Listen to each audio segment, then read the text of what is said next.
Maestro Ricardo Sevilla, ¿cómo andas? El maestro Ricardo Sevilla, periodista de larga trayectoria, columnista, escritor, fundador y conductor de su podcast, el de los datos duros que anda dejando la víbora chillando, el terror de la fachiza y uno que otro descuidado en X, antes Twitter, por lo que publica el maestro Ricardo Sevilla y orgullosamente miembro de esta familia sin censura. ¿Cómo hay carnita, mi querido Ricardo Sevilla? ¿Cómo estás? Estoy muy bien, querido Vicente, público memorioso. Mientras estaba yo escuchando a Nacho Rodríguez, el chapucero, y te escuchaba a ti, estaba yo viendo hacia el librero que tengo enfrente. Todo esto es una habitación de libros, y estaba yo viendo un libro de André Breton. ¿Quién es André Breton? El líder del movimiento surrealista. Surrealista, la realidad política y de los medios de comunicación corporativos de la derecha, ultraderecha, que cada vez, Vicente, se da más la mano y se parece como siamés a la izquierda buena ondita, empachada de cafecito de la Condechi. Cada vez se parecen más. Surrealista es este reportaje. Yo lo pondría también entre comillas de Carmen Aristegui, Vicente. Así que efectivamente mucha carne y jugosísima. Yo sí me quisiera subir al tema de Aristegui, Vicente, porque tiene Seguro, visos. maestro, seguro, maestro. De por sí traemos como no sé cuántos frentes. También quieres que de allá vengan Bueno, está bien, pues ya sabes que aquí es sin censura, sin línea y sin miedo, como dice el rap. Así que, maestro, el maestro Ricardo Sevilla nos mete en otra bronca. No, no, no. Habla así, sin censura. Venga con todo, a dejar la víbora chillando, maestro. Vamos a darle, mi querido Vicente, porque vale muchísimo la pena en esta realidad surrealista de la que le estoy hablando. Mire usted, vamos a dejarnos de cosas, vamos a dejarnos de palabras abracadabrantes, porque detrás del reportaje, insisto, entre comillas, de Carmen Aristegui contra supuestamente de Televisa, el embate es contra el exministro Arturo Saldívar. Sí, dejémonos de cuentos y vayamos a los datos concretos, vayamos a los datos duros. De entrada, Vicente, este reportaje no es una investigación, ni tiene elementos sólidos para ser considerado una revelación periodística. Lo estaba yo revisando, me aventé, padecí estos trabajos que hicieron 4 o 5 personas. Me llama la atención cómo estos personajes, siendo 4 o 5, no se den abasto y se pongan rigurosos. Fíjese, el dichoso reportaje de Aristegui Noticias, que cuenta solo con un testimonio, pretende revelar una supuesta red clandestina de comunicación dedicada, dicen ellos, con bombo y platillo, a ejecutar campañas negras. Bueno, el sumario es tremendo. Uno pensaría, Vicente, que con ese título lo que vendría a continuación sería un reportaje sólido, contundente, que iba o podría poner contra las cuerdas a Televisa. Todos estos enunciados que formulan los reportajes, entre comillas, de Carmen Aristegui, la población los conoce, que orquestan campañas sucias. Sí, ese no es un tema ni siquiera velado, es algo que sabe la población. Ahora, este personaje que resulta ser sobrino de Salvador García Soto, el de los relojes, el de la champaña que le regaló el Bester Gordillo, ¿se acuerda que aquí se lo revelamos? Bueno, este columnista del Universal, bueno, asegura este muchacho haber formado parte de un grupo llamado Palomar. El grupo dice siempre en primera persona, el sobrino de García Soto habría formado parte de una red donde se realizaban perfiles falsos, bots, videos manipulados para impulsar ataques mediáticos contra empresarios, contra políticos, contra jueces, dice este muchacho desde el equipo de comunicación clandestino de Televisa. Hasta ahí, Vicente, el tema resulta interesante, pero el reportaje francamente no nos revela nada, nada que no sepamos, nada que nos sorprenda. Fíjese, le digo por qué. Usted y yo sabemos perfectamente, porque no nos chupamos el dedo, que Televisa impulsó a Enrique Peña Nieto para que llegara a la presidencia de México. Acuérdese, ¿cuántas veces le lavó la cara cuando era gobernador del Estado de México para impulsarlo precisamente ahí? Campañas sucias siempre las ha hecho, y no solo Televisa, Imagen también, Televisión Azteca también, todos los medios de comunicación corporativos que, fíjate, curiosamente no salen en este disque reportaje. Fíjate, el reportaje dice que una de esas operaciones de descrédito habría sido el tema del desplome del metro, el desplome en la línea 12, terrible. Ellos dicen que pretendían colocar a Grupo Carso, propiedad del pobrecito, del inocente Carlos Slim, como único responsable de la catástrofe, pero omiten la participación de otras empresas involucradas en la construcción. ¿Cuáles empresas? ICA, vinculada a ejecutivos de Televisa. Esto es muy interesante porque dicen estos reportajes que cuentan con 5 terabytes de información, pero no hay liga, o por lo menos yo no encontré la liga donde podamos acceder a esos 5 terabytes de información para hacer nuestras propias investigaciones y nuestras propias conclusiones. En el espacio de Carmen Aristegui, debo decirlo, Vicente, un espacio en completo descrédito, se denuncia a Televisa y se asegura que la empresa de Emilio Azcárraga habría fabricado cosas de mucho cuidado, denuncias de abuso sexual infantil, golpes mediáticos en contra de diferentes personajes, empresarios y políticos, pero de acuerdo con esta única fuente de Aristegui, Telerisa, iba yo a decir, pues es que sí, es de risa loca, habría impulsado la imagen de Arturo Saldívar para conquistar la presidencia de la Suprema Corte de Justicia de la Nación. Toda esta revelación, llamémosle así, concediendo que así lo fuera, se da en épocas electorales. Qué curioso.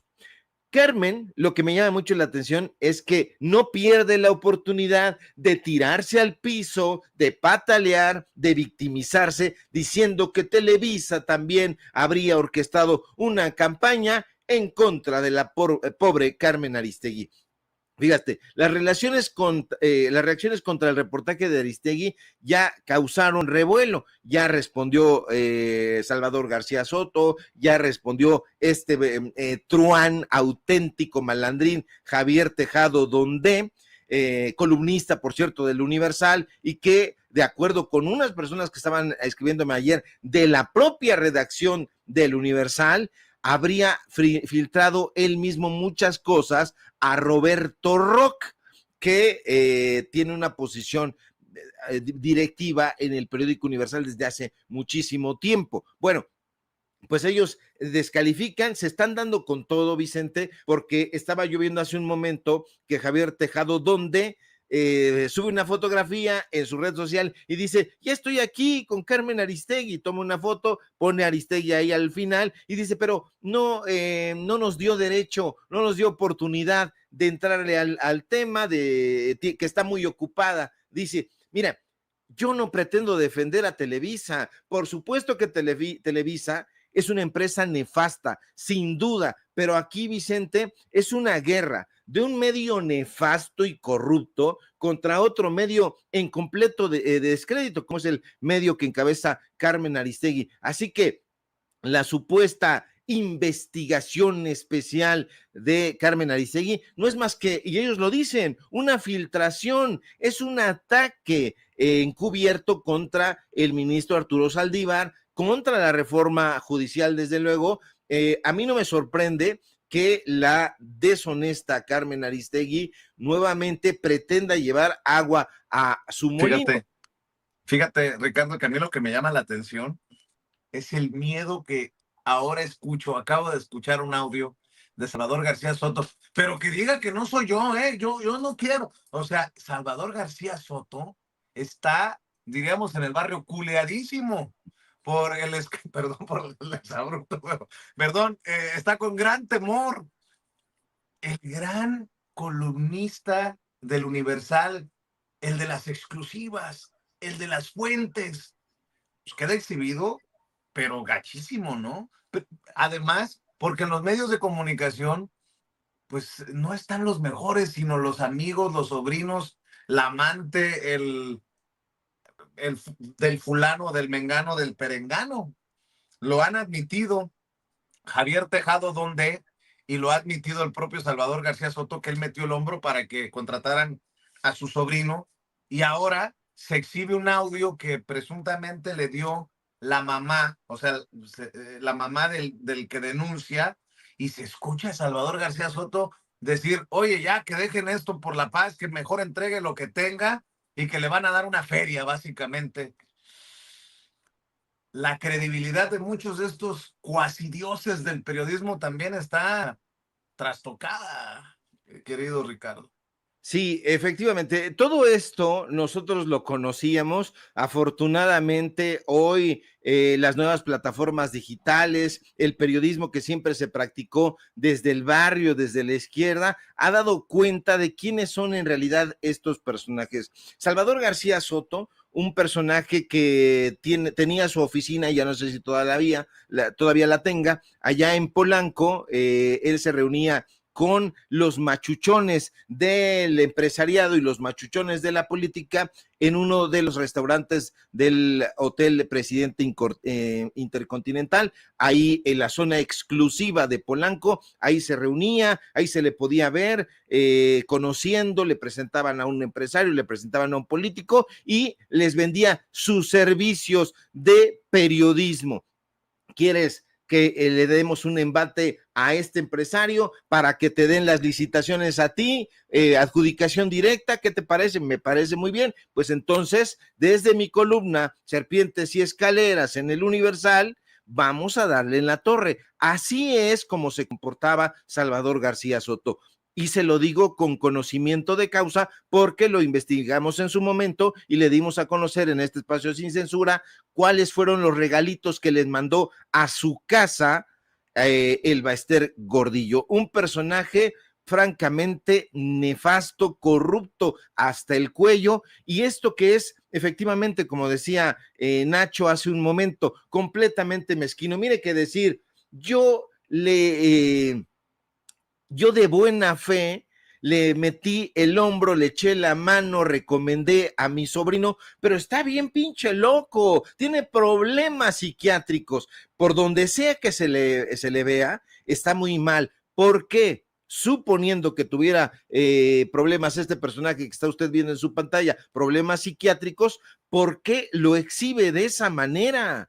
¿Por qué demonios lo exhibe de esa manera? Y sobre todo, ¿por qué sabiendo, suponiendo sin conceder que así fuera, que tiene problemas psiquiátricos, por qué lo recomendó a un trabajo en Televisa? ¿Por qué demonios lo viene a decir después de que vienen estas revelaciones y donde sale embarrado? Aquí lo que conviene, mi querido Vicente, es como si usted estuviera viendo una película, un churro, le decíamos en la época de los 80s y los 90s, un churro televisivo, un churro en la pantalla de televisión y comer palomitas, porque se están dando con todo. Y también se están dando con todo, a propósito, mi querido Vicente, pues los aliados de Felipe Calderón. Eso me llamó mucho la atención, porque fíjate que sí ha causado mucho revuelo este reportaje, estas revelaciones, y han salido en tropel tiros y troyanos a darse en la torre.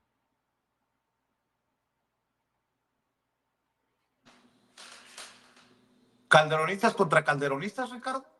Así es, mi querido Chente. Fíjate, todo lo que viene derivado de este tema del famoso Televisa Leaks es una serie de pleitos internos. Es la derecha contra la derecha, una derecha que quiere repartirle culpas a otro sector de la derecha y ya se están peleando. ¿Quién cree usted que salió a pelearse, a darse hasta con el sartén? Los ex empleados de Felipe Calderón contra los exfuncionarios de Felipe Calderón. Sí, se han estado insultando en las redes sociales. Javier Lozano, usted lo conoce, alias el saco de pus, salió a mentarle la madre, así con todas sus letras, a Moni de Zoán. Y un sujeto llamado Gerardo Soria, presidente y fundador del Instituto de Derecho de las Telecomunicaciones, sale a llamarle marrano.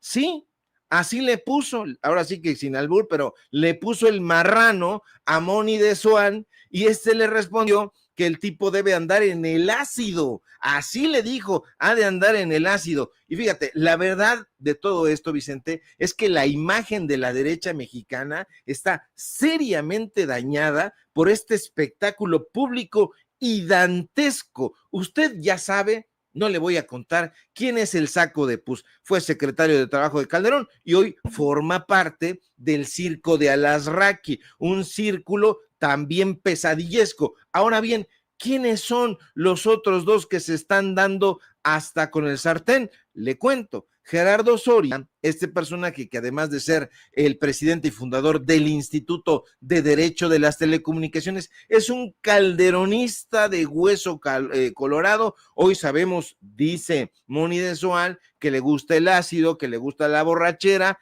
pero forma parte, y eso es muy peligroso, de la barra mexicana de abogados y es del comité de esa barra que es el Comité de Derechos de las Telecomunicaciones. Cuidado. Y bueno, el otro, Moni de Swan, Vicente, Moni de Swan fue el último presidente de la COFETEL.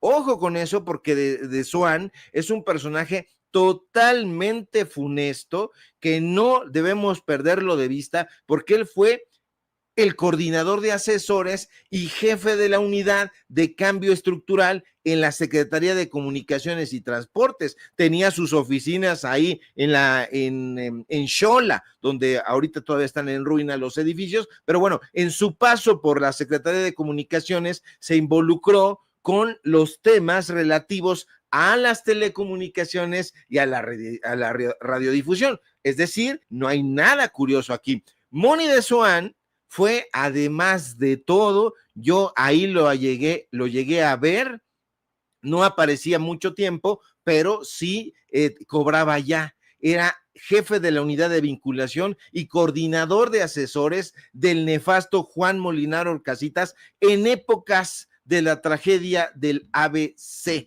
¿Se acuerda? Yo creo que sí. Así que hay que tener mucho cuidado con estos pleitos, mi querido Vicente, porque todo esto se da a partir de la nueva ley de telecomunicaciones. Estos personajes que están saliendo al quite, pues son justamente personajes que están relacionados con las telecomunicaciones. Moni de Swan, usted lo recordará, estuvo señalado por la licitación de nuevas cadenas de televisión abierta, la disminución de tarifas de interconexión en la telefonía móvil, beneficiando a ciertas empresas. Así que son personajes que salen de sus habitáculos, salen de sus cavernas para entrarle a todo este pleito, y la verdad es que el meollo del asunto, Vicente, es o debería ser retirarle la concesión a Televisa.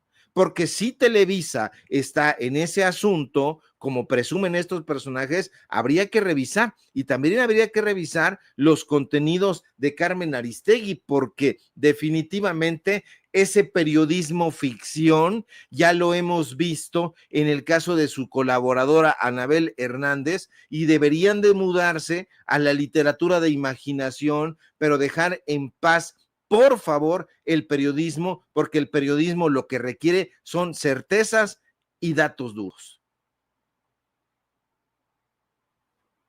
Confírmame si me escuchas correctamente, porque me han estado mencionando tema de audio. ¿Me escuchas correctamente, Te Ricardo? escucho claro y contundente. Ah, bueno, muy bien. Oye, Ricardo Sevilla, ¿cómo se tomaría la decisión de resucitar a Ernesto Zedillo? Y si habrá enojo entre los ex voceros de la derecha, ¿no? Porque se quedaron sin Claudio X González, sin Xochitl Gálvez, es más, sin Lili Telles, ahora es Zedillo, el gran Zedillo. Y si me apuras tantito, no solamente le van a jalar la cobija a Zedillo, saldrán muchos raspados que actualmente opinan, que actualmente intentan incidir en la política, llámese José Ángel Gurría, llámese, no sé, el propio Esteban Moctezuma Barragán, Juan Ramón de la Fuente. Yo lo he mencionado y que me voy a meter en bronca, pues ni modo. Lo que salga de este ronco pecho, ni modo que vayan a decir Juan Ramón de la Fuente o Esteban Moctezuma Barragán que no fueron miembros del gobierno de Cedillo. Pues como la base de el cuatroteísmo, la transformación es no mentir, no robar y no traicionar al pueblo, pues de una vez por todas deberían de soltarse la greña, si me permiten la expresión, y decirnos todo lo que saben sobre este Cedillo sinvergüenza y muy trompudo, Cochi, muy trompudo, Ricardo Sevilla. Sí, Ernesto Cedillo, un personaje funesto que usted lo conoce perfectamente, respondiendo a tu pregunta, mi querido Vicente, no es que Enrique Krause y Letras Libres hayan decidido resucitarlo, es que Ernesto Cedillo nunca estuvo muerto para ellos. Ernesto Cedillo, hay que recordarlo, fue el personaje que hizo posible la Fundación Octavio Paz, ahí en la calle exclusiva de Francisco Sosa, en el corazón de Coyoacán. Ahí Ernesto Cedillo le dio la casa que ocupó hasta sus últimos días y que después la transformaron en la fonoteca, la casa de Alvarado. Ahí tuvo su Fundación Octavio Paz, ahí iba Krause, ahí iba Guillermo Sheridan, ahí daba sus cursos Christopher Domínguez, Malva Flores, Aurelio Hacián, toda esta gente de Letras Libres. ¿Y quién financiaba a esa fundación? Ernesto Cedillo. Ernesto Cedillo Ponce de León, el del Fobaproa, el de Acteal, el de Aguas Blancas, ese opresor era el que financiaba a este brazo armado de la intelectualidad y del periodismo, y financió la última etapa de la revista Vuelta, que justamente muere prácticamente con el sexenio de Ernesto Cedillo, y en 1999 muere Vuelta y nace lo que hoy se conoce o se ha autodenominado Letras Libres, ya con Vicente Fox. Es que Enrique Krause siempre ha considerado a Ernesto Cedillo como como una personalidad de la política, dice él, lo ha descrito de esa manera, como el priista que se cortó el dedo, porque de acuerdo con Krause, Ernesto Cedillo no habría decidido que llegara Francisco Labastida a la presidencia, como se habituaba. Lo que no dice Krause es que hubo un acuerdo en lo oscurito, en donde se reúnen Cedillo y Vicente Fox, y ellos lo saben perfectamente porque a Los Pinos fueron convocados tanto el grupo Nexos como el grupo Vuelta, Letras Libres, para que hicieran esa reflexión. Le preguntaba a Ernesto Cedillo en Los Pinos, que era la residencia oficial, cuál era su punto de vista sobre esa apertura a Acción Nacional. Todos estos personajes le dijeron que sí, así que Ernesto Cedillo, mi querido Vicente, nunca ha estado muerto, lamentablemente para la derecha, siempre ha tenido posiciones importantes. Los únicos señalamientos que se le han hecho a este sujeto han provenido de la derecha, a veces en su momento, desde luego, desde la izquierda boutique, pero la verdad es que los derechosos que lo señalaron fueron justamente los que estaban vinculados con Carlos Salinas de Gortari, y hubo un encontronazo entre ellos. Así que siempre hay gato encerrado, mi querido Vicente. No está resucitado Ernesto Cedillo, sino que no andaba muerto, solamente andaba de parranda, y otra vez lo convocaron sus peones. Sí, Ernesto Cedillo era el jefe de Enrique Krause.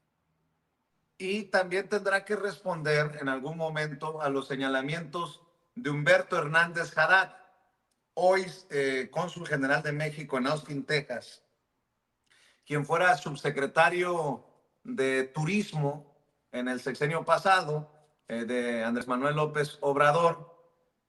Me acordé que había señalamientos en su libro del caso Colosio y de José Francisco Ruiz Massieu, porque él era cónsul cuando desapareció Manuel Muñoz Rocha, señalado como clave, como asesino, pues, del líder priista José Francisco Ruiz Massieu, y hay señalamientos de Humberto Hernández Haddad, insisto, hoy cónsul general de México en Austin, Texas, de que fue amenazado de muerte por Cedillo y por José Ángel Gurría. Hay que seguirle rascando, así como le hace el maestro Paco Cruz, mi querido Ricardo Sevilla, así como ha alebrestado la vitachera el abogado César Gutiérrez Priego al decir que hay audios de la ex primera dama, la esposa de Cedillo, que la vinculan al narcotráfico. Yo regreso a esto que dice Humberto Hernández Haddad, a quien siempre le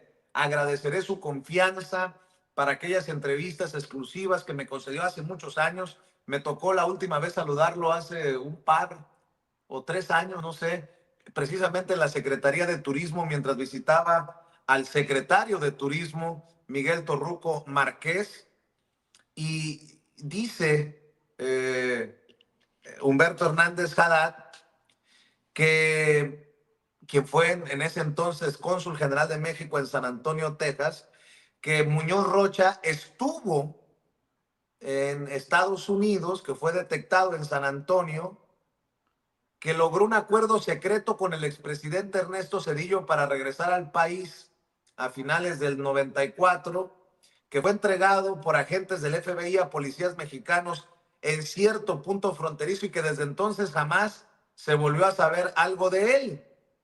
Dice Humberto Hernández Haddad que existen más de 40 informes consulares foliados con número de expediente en los que se hace del conocimiento día a día de este asunto al secretario de Relaciones Exteriores de aquel entonces, José Ángel Gurría, y al procurador Antonio Lozano Gracia. Se informa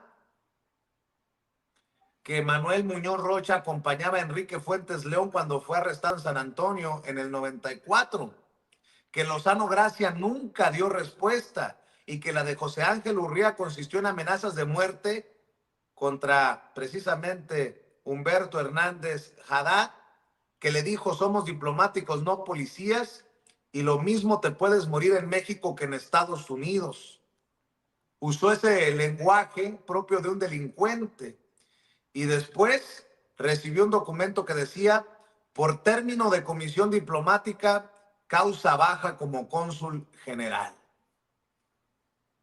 Muchas cosas que aclarar de las corruptelas de Ernesto Zedillo. ¿Por qué Ernesto Zedillo accedería a generar esta red de protección a Muñoz Rocha, señalado, el legislador Muñoz Rocha, señalado del asesinato de José Francisco Ruiz Massieu?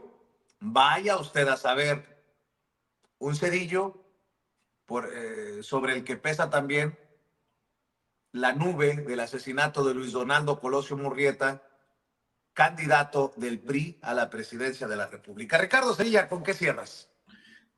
Que debería explicar muchísimo Héctor Aguilar Camín. Él tuvo un libro que se llama Colosio, precisamente, y donde él pretende hacer una investigación, pero deja muchos lugares en la sombra. Menciona el nombre de Marcelo Ebrard en ese libro, y después el círculo de Marcelo Ebrard habló de una posible extorsión de parte de Héctor Aguilar Camín. Así que el grupo de Héctor Aguilar Camín se habría dedicado también a la extorsión de políticos, y eso es algo que no ha señalado solamente el equipo de Marcelo Ebrard en su momento, sino que muchos otros personajes han señalado a estos personajes como extorsionadores.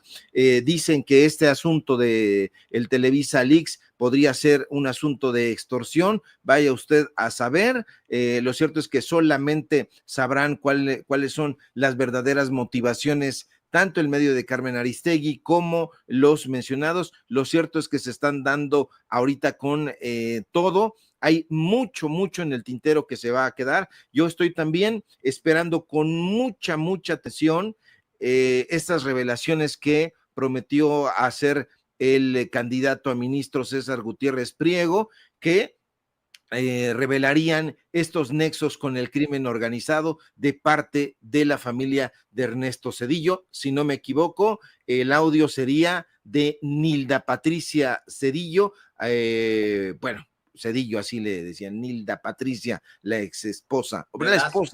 la esposa de Ernesto Cedillo. Así que vamos a estar muy atentos porque se van a generar y se va a poner cada vez, conforme vaya avanzando la campaña, Vicente, van a venir más golpes duros y bueno, pues estaremos atentos a las reacciones de Ernesto Ledesma, digo, de Ernesto Cedillo, es que Ernesto con Ernesto me equivoqué, digo, de Ernesto Cedillo, Ernesto y Ernesto. Disculpará usted, a veces me confundo entre la derecha y la izquierda boutique. Pero bueno, son cosas mías. Síganme en mis redes sociales, en X, @Sevilla Crítico, en Facebook, Ricardo Sevillas y nada más. Síganme, por favor, en Datos Duros Podcast, porque en la derecha ni en la izquierda, buena ondita, quieren que usted lo vea, pero véalo porque cada entrevista se pone muy buena. Ahí está el episodio de esta semana y mañana se estrena el nuevo episodio. Síganos aquí en La Familia Sin Censura, donde somos orgullosamente miembros. Te mando un abrazo, maestro. El maestro Ricardo Sevilla, hablando con nosotros sin censura. A usted que nos está viendo, le pido que nos ayude con los likes. Dele clic al dedito hacia arriba, dele clic al pulgar hacia arriba, porque estos son los likes que no cuestan, pero que sí cuentan. Ahí viene la Mesa de Seguridad Nacional con Pepe Rebeles y Paco Cruz. Por eso también le pido que se suscriba, que active la campanita para que reciba las notificaciones, a ver si estos cabrones de YouTube de una vez por todas envían las notificaciones cuando estemos transmitiendo en vivo y en directo o estemos subiendo videos. 3 pasos. Dele clic al dedito hacia arriba, suscríbase y active la campanita. Eso no cuesta, pero sí cuenta. Y si cree que nos merecemos el respaldo económico, ya lo sabe, puede ser un super chat. Lo que tiene que hacer es buscar el signo de pesos o de dólares en esta transmisión. Ahí le da clic y con su tarjeta de crédito de débito nos manda su aportación y mándenos un mensaje y con mucho gusto lo leemos aquí en Sin Censura. O puede hacer los depósitos a nuestra cuenta en Banorte, como lo ha hecho la querida Norma Aguilar, a quien le mando un abrazote y siempre mi reconocimiento. Tiene más de 7 años apoyándonos diariamente, semanalmente, mensualmente. Desde Phoenix, Arizona, nos envía 2,000 pesotes a esta cuenta de Banorte, en donde usted también puede depositar, como lo hace la querida Liz en la Ciudad de México, por ejemplo. Gracias, muchas gracias a Liz, a Norma, al querido Porfirio Vázquez, algunos de ustedes que diariamente nos apoyan. No solamente los depósitos los puede hacer en Banorte, también en Farmacias del Ahorro, en 7-Eleven, en Walmart, en Bodega Aurrerá, en Sam's Club, en Farmacias Guadalajara, en Ya Estás, en Extra, en Circle K, en Soriana, en Chedraui y en Superama. Y mientras destapamos a todos estos personajes, como Héctor Aguilar Camín, por ejemplo, que pedía cheques de Salinas, o mientras destapamos a los López Dóriga y sus más de 250 millones que recibió en tiempos de Peña Nieto, o así sucesivamente, ¿no? Pues más orgulloso me siento de pedir el apoyo de la audiencia. Más orgulloso me siento de esto que hacemos desde esta trinchera independiente y alternativa. Uf, cómo hay carnita, cómo hay temas. Imagínese usted, imagínese usted lo del Televisa Gate, lo de la fábrica de mentiras en Televisa, lo de Cedillo. En fin, hay muchos temas para el maestro Pepe Rebeles y el maestro Paco Cruz. José Rebeles, Pepe Rebeles, flamante